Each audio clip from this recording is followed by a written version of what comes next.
Nah, materi yang akan kita pelajari hari ini yang pertama yaitu menyimpulkan isi puisi rakyat.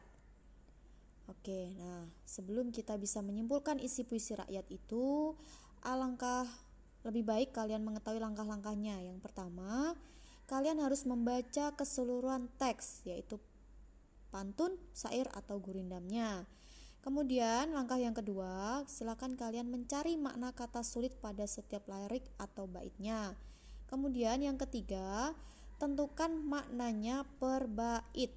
Nah, kemudian langkah yang terakhir baru kalian bisa menyimpulkan seluruh makna pada seluruh bait. Nah, sekarang coba kita sama-sama belajar bagaimana menganalisis atau menyimpulkan isi dari puisi rakyat.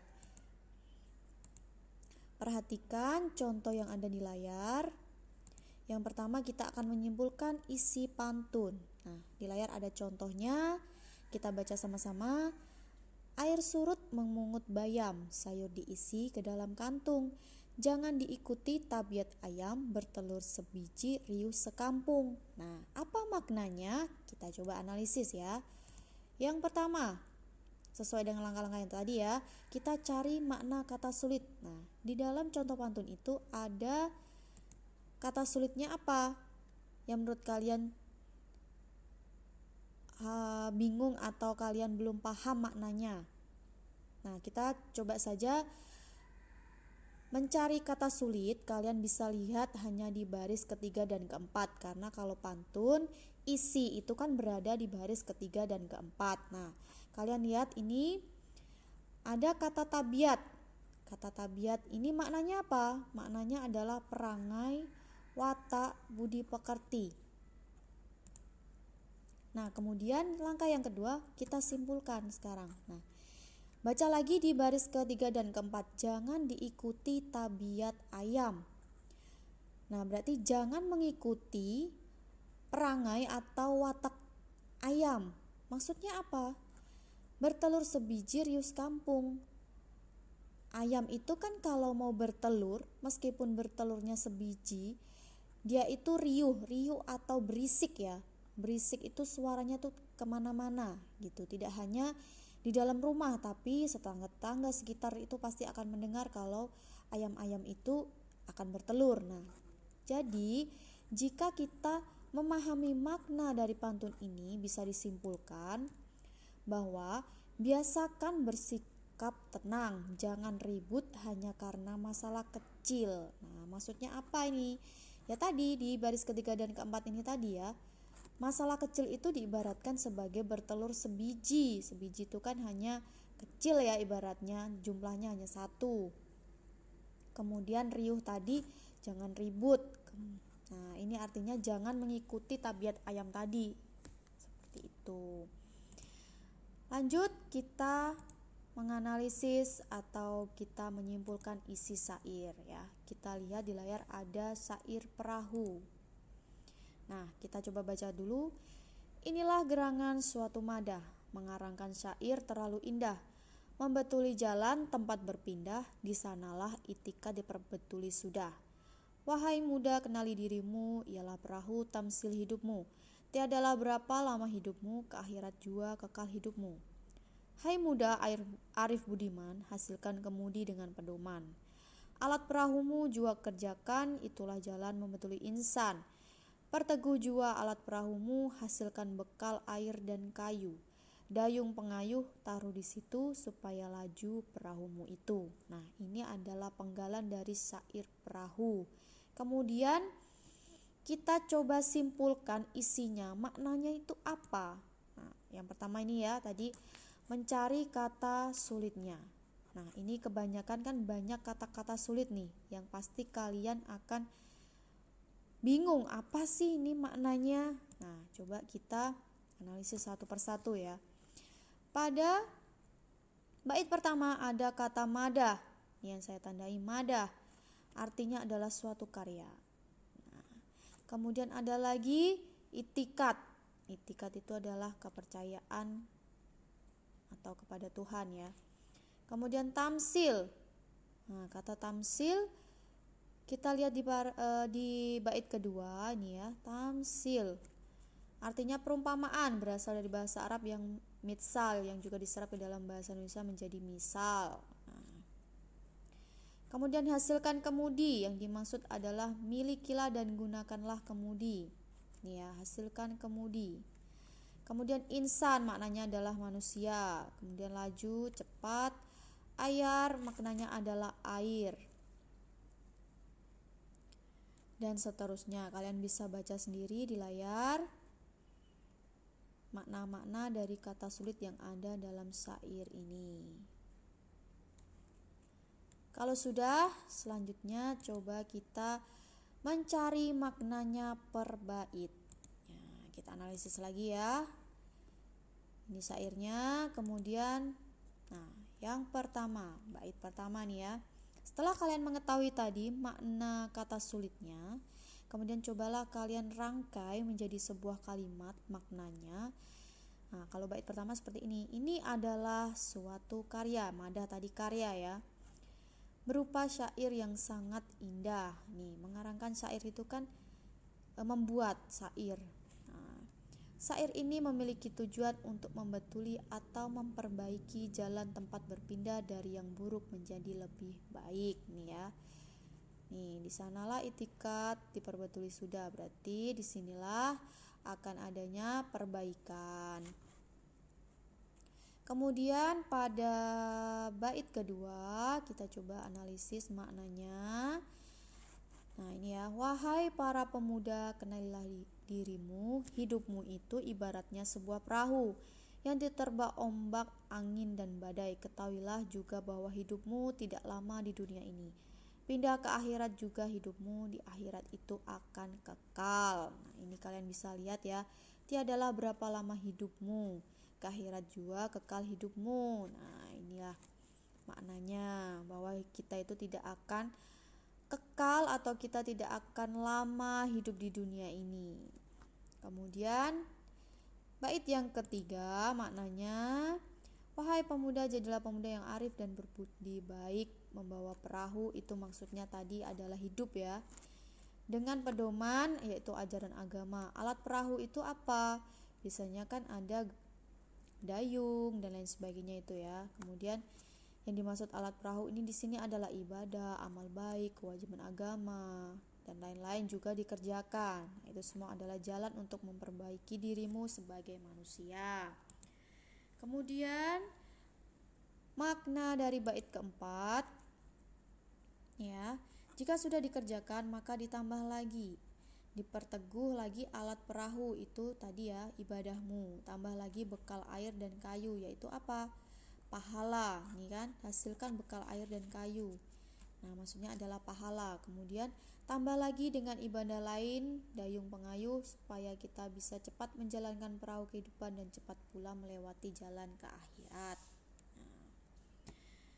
Oke, lanjut, kita akan mencari makna seluruh baitnya. Nah, kita tadi sudah analisis per baitnya, kemudian kita simpulkan dari syair ini. Nah, apa kesimpulannya? Nah, inilah kesimpulannya.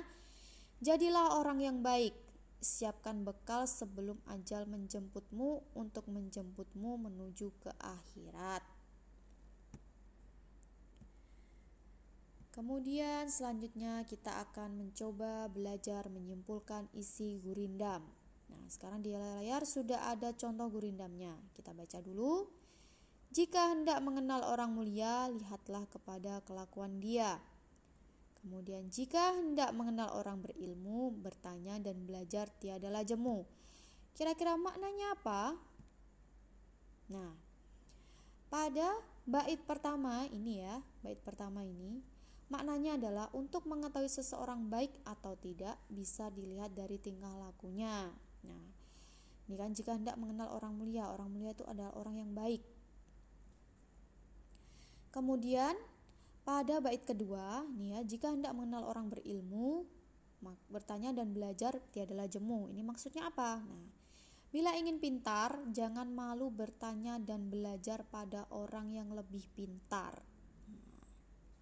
Seperti itu. Intinya tiadalah jemu itu jangan malas ya, jangan bosan, seperti itu.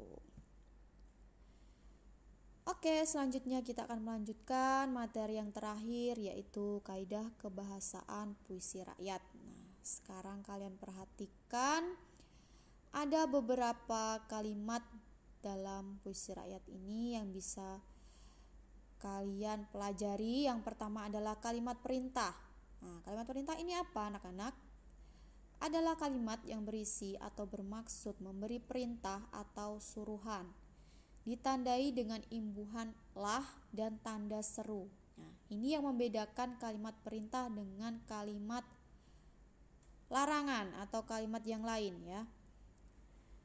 Kemudian kalian lihat nih ya, ditandai dengan imbuhan lah. Nih, lah, buanglah. Bisa buanglah, makanlah, simpanlah, dan lain sebagainya. Kemudian dia harus ditandai dengan tanda seru.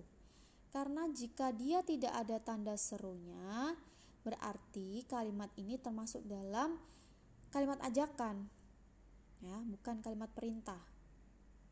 Oke, kemudian yang kedua, kalimat saran adalah kalimat yang berisi tentang saran kepada orang lain, ditandai dengan kata sebaiknya, hendaknya, seyogyanya. Nah, kalian bisa memilih salah satu dari 3 kata ini. Contohnya sekarang, sebaiknya kau pikir dahulu. Nah, ini adalah saran. Maksudnya sebelum misalkan kamu akan membeli sesuatu, akan melakukan sesuatu, sebaiknya dipikir dahulu. Nah, kemudian kalimat ajakan, yaitu kalimat yang berisi ajakan kepada orang lain untuk melakukan suatu perbuatan.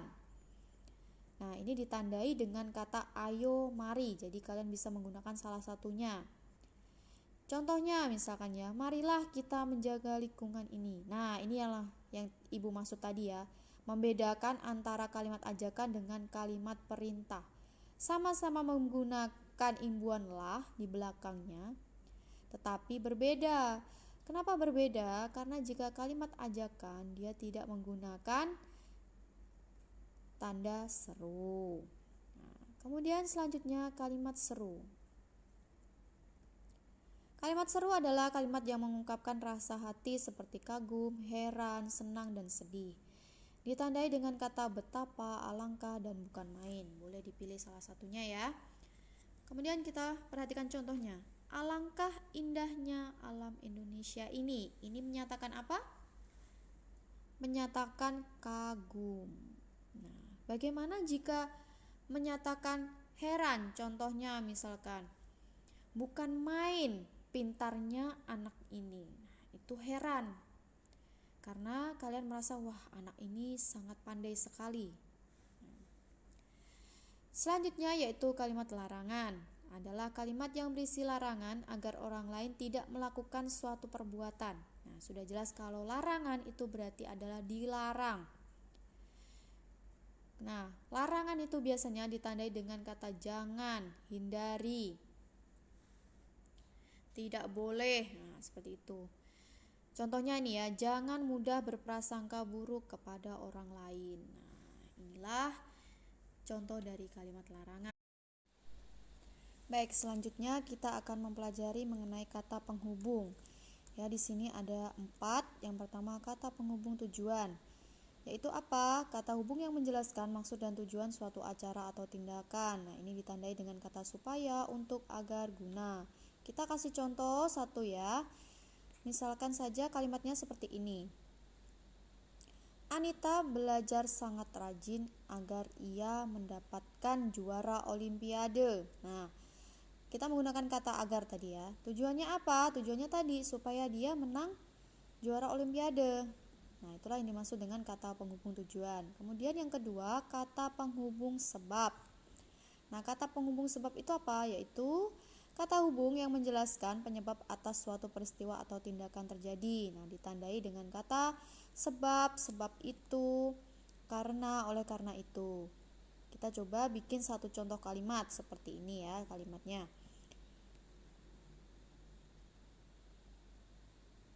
Aditya tidak masuk sekolah hari ini sebab ia sedang sakit. Nah, kata sebab tadi menunjukkan penyebab si Aditya tidak masuk sekolah dikarenakan sakit. Nah, kemudian yang ketiga, kata penghubung akibat. Ini kebalikannya dengan sebab ya. Intinya adalah menggambarkan suatu peristiwa atau tindakan terjadi akibat dari peristiwa lain. Nah, kata yang bisa digunakan sehingga, sampai, dan akibatnya. Contoh saja seperti ini. Hujan deras pagi ini mengguyur desaku sehingga menyebabkan banjir di mana-mana. Nah, kata sehingga ini dia menyatakan bahwa akibat dari hujan tersebutlah yang menyebabkan banjir. Kemudian kata penghubung syarat. Nah, ini menjelaskan suatu hal bisa terpenuhi apabila syarat yang ada dipenuhi. Maksudnya apa? Kita nanti coba buat contohnya. Ditandai dengan kata jika, jikalau, apabila, asalkan, kalau, dan bila mana. Nah, contoh kalimatnya seperti ini. Ayah akan mendapatkan tunjangan gaji jika dia berhasil menyelesaikan lembur hari ini. Nah, menjelaskan suatu hal bisa terpenuhi apabila syarat yang ada dipenuhi. Itu tadi ya maksudnya. Jika kita menggunakan jika tadi, berarti apa maksudnya? Jika ayah tadi ingin mendapatkan tunjangan gaji, maka dia harus melakukan syaratnya. Syaratnya apa tadi? Syaratnya adalah dia harus melakukan lembur. Oke, selanjutnya kita akan mempelajari mengenai kalimat tunggal. Nah, kalimat tunggal itu apa? Yaitu kalimat yang memiliki satu subjek dan satu predikat. Kalian pasti pernah belajar yang namanya subjek, predikat, objek, keterangan, pelengkap, dan lain sebagainya. Kita berikan contoh ya. Pagi-pagi saya sarapan. Nah, kita analisis. Pagi-pagi itu merupakan ini keterangan ya. Keterangan pagi-pagi itu berarti menyatakan keterangan waktu. Kemudian saya itu adalah subjek. Sarapan itu adalah predikat. Nah, yang dimaksud dari kalimat tunggal ini tadi ya, hanya memiliki satu subjek dan satu predikat. Sekarang perhatikan kalimat ini ya. Dia hanya memiliki satu subjek dan satu predikat. Tidak boleh double ya, subjek dan predikatnya. Nah, kemudian kita perlu mengingat kembali subjek itu apa? Biasanya ditandai oleh pelaku, bisa orang, bisa hewan ya. Jadi ini subjek itu tidak harus selalu manusia. Kemudian predikat itu biasanya berupa kata kerja seperti ini, sarapan. Sarapan itu adalah kata kerja. Bisa kerja, bisa menulis, bisa mandi, dan lain sebagainya. Kalian pasti tahu kata kerja itu apa ya. Kemudian objek. Nah, objek ini bisa ditandai dengan kata benda. Misalkan saja kita akan menambahkan objek di sini bagaimana? Bisa atau tidak? Bisa. Contohnya, pagi-pagi saya sarapan nasi. Nah, kata nasi itu masuk dalam kategori objek. Nah, kemudian keterangan. Keterangan ini tadi ya, keterangan bisa berupa waktu, tempat. Kemudian ini apa? Pelengkap. Pelengkap itu melengkapi objek. Contohnya tadi ya, misalkan objeknya adalah nasi. Pagi-pagi saya sarapan nasi. Nah, jika kita menambahkan pelengkap berarti kalimatnya bagaimana? Pagi-pagi saya sarapan nasi uduk misalkan. Nah, kata nasi uduk inilah yang bisa disebut sebagai pelengkap. Oke, paham? Kalau sudah paham, kita lanjutkan ke kalimat majemuk. Nah, kalimat majemuk itu apa? Ini berbeda dengan kalimat tunggal yang pasti, yaitu kalimat yang memiliki lebih dari satu subjek dan satu predikat. Nah, kalau kalimat tunggal tadi dia hanya memiliki satu subjek dan satu predikat, sementara kalimat majemuk dia harus lebih dari satu, jadi boleh dua, boleh tiga. Sekarang kita lihat contohnya ya. Nah, dibaca contohnya, Dani belajar sangat giat sehingga ia menjadi juara kelas. Nah, kita analisis ya. Nah, ini Dani adalah subjeknya. Belajar merupakan kata kerja berarti dia adalah predikatnya. Sangat giat berarti dia pelengkap. Pelengkap ini bisa diganti misalkan belajar bahasa Indonesia, belajar matematika, belajar sangat rajin, belajar sangat malas, dan lain sebagainya. Ini pelengkap adalah fungsinya adalah untuk melengkapi predikat ya. Kemudian sehingga ia menjadi juara kelas. Nah, ia ini juga predikat lagi, karena dia adalah kata ganti dari si Dani. Kemudian menjadi juara itu adalah kata kerja. Menjadi juara, yaitu adalah predikat. Kemudian kelas adalah objek.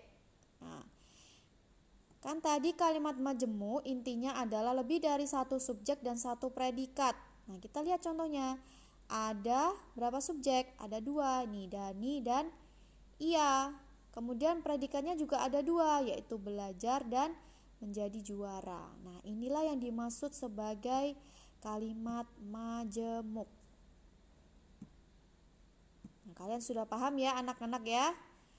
Kalau sudah, nah, silakan kalian perhatikan ada tugas yang ada di layar.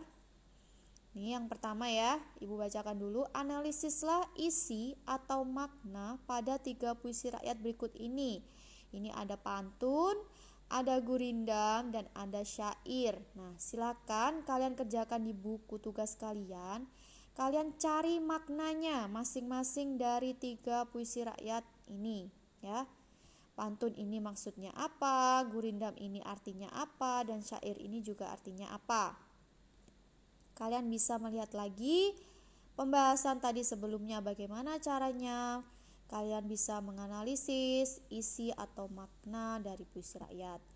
Kemudian tugas yang kedua, ini salah ya, saya menulisnya harusnya angka 2, yaitu kalian buatlah sebuah kalimat pada masing-masing kaidah kebahasaan berikut. Nah, ini ada beberapa kalimat perintah, saran, ajakan, seru, larangan, dan lain sebagainya, ini sampai bawah ya. Nah, tadi kan ada beberapa contoh kata nih, misalkan kalimat perintah kan bisa ada beberapa, atau kalimat saran misalkan tadi ya, hendaknya, sebaiknya. Nah, kalian boleh memilih salah satu saja kata yang kalian gunakan untuk membuat kalimat ini ya, hanya satu kata, pilih satu kata saja. Nah, silakan kalian buat masing-masing satu kalimat. Dan kalimatnya harus berbeda dengan contoh yang Ibu berikan tadi. Jadi harus berdasarkan contoh yang kalian buat sendiri.